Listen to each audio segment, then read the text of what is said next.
यूहन्ना रचित सुसमाचार 5वां अध्याय। इन बातों के पश्चात यहूदियों का एक पर्व हुआ और यीशु यरूशलेम को गया।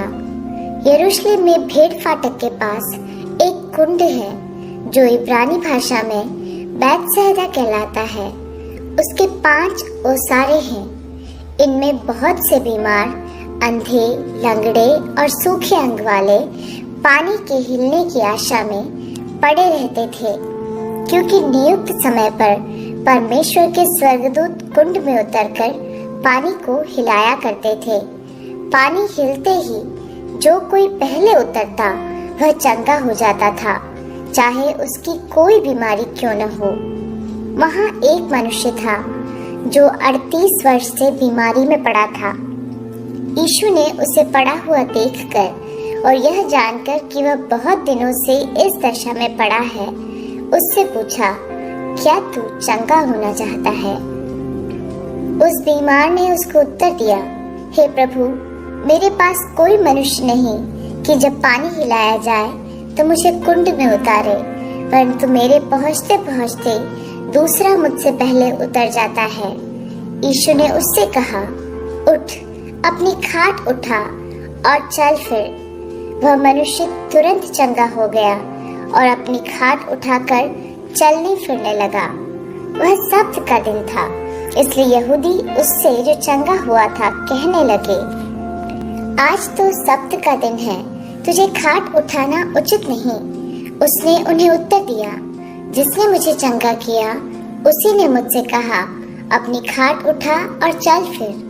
उन्होंने उससे पूछा, वह कौन मनुष्य है जिसने तुझसे कहा, खाट उठा और चल फिर? परंतु जो चंगा हो गया था वह नहीं जानता था कि वह कौन है, क्योंकि उस जगह में भीड़ होने के कारण यीशु वहां से हट गया था। इन बातों के बाद वह यीशु को मंदिर में मिला। यीशु ने उससे कहा, देख, तू चंगा हो गया है, फिर से पाप मत करना, ऐसा ना हो कि इससे कोई भारी विपत्ति तुझ पर आ पड़े।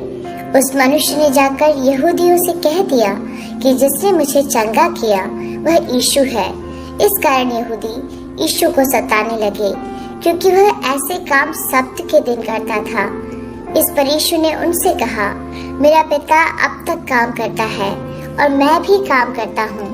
इस कारण यहूदी और भी अधिक उसके मार डालने का प्रयत्न करने लगे, क्योंकि वह न केवल सब्त के दिन की विधि को तोड़ता, परंतु परमेश्वर को अपना पिता कहकर अपने आप को परमेश्वर के तुल्य भी ठहराता था।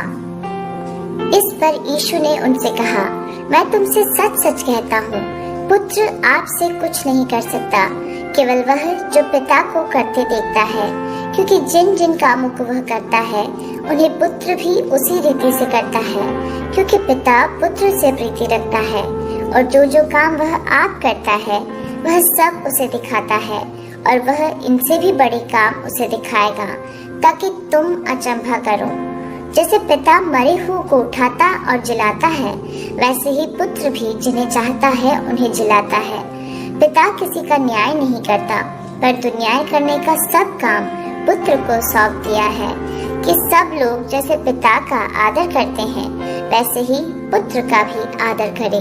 जो पुत्र का आदर नहीं करता वह पिता का जिसने उसे भेजा है आदर नहीं करता। मैं तुमसे सच सच कहता हूँ, जो मेरा वचन सुनकर मेरे भेजने वाले पर विश्वास करता है, अनंत जीवन उसका है और उस पर दंड की आज्ञा नहीं होती, परंतु वह मृत्यु से पार होकर जीवन में प्रवेश कर चुका है। मैं तुमसे सच सच कहता हूँ, वह समय आता है और अब है जिसमें मृतक परमेश्वर के पुत्र का शब्द सुनेंगे, और जो सुनेंगे वे जिएंगे, क्योंकि जिस रीति से पिता अपने आप में जीवन रखता है उसी रीति से उसने पुत्र को भी यह अधिकार दिया है कि अपने आप में जीवन रखे, वरन उसे न्याय करने का भी अधिकार दिया है, इसलिए कि वह मनुष्य का पुत्र है। इससे अचंभा मत करो, क्योंकि वह समय आता है कि जितने कब्रों में हैं वे उसका शब्द सुनकर निकल आएंगे। जिन्होंने भलाई की है वे जीवन के पुनरुत्थान के लिए जी उठेंगे, और जिन्होंने बुराई की है वे दंड के पुनरुत्थान के लिए जी उठेंगे। मैं अपने आप से कुछ नहीं कर सकता। जैसा सुनता हूँ वैसा न्याय करता हूँ और मेरा न्याय सच्चा है, क्योंकि मैं अपनी इच्छा नहीं परंतु अपने भेजने वाले की इच्छा चाहता हूँ। यदि मैं आप ही अपनी गवाही दूं तो मेरी गवाही सच्ची नहीं, एक और है जो मेरी गवाही देता है और मैं जानता हूँ कि मेरी जो गवाही वह देता है वह सच्ची है। तुमने यूहन्ना से पूछवाया और उसने सच्चाई की गवाही दी है, परंतु मैं अपने विषय में मनुष्य की गवाही नहीं चाहता। तो भी मैं ये बातें इसलिए कहता हूँ कि तुम्हें उद्धार मिले।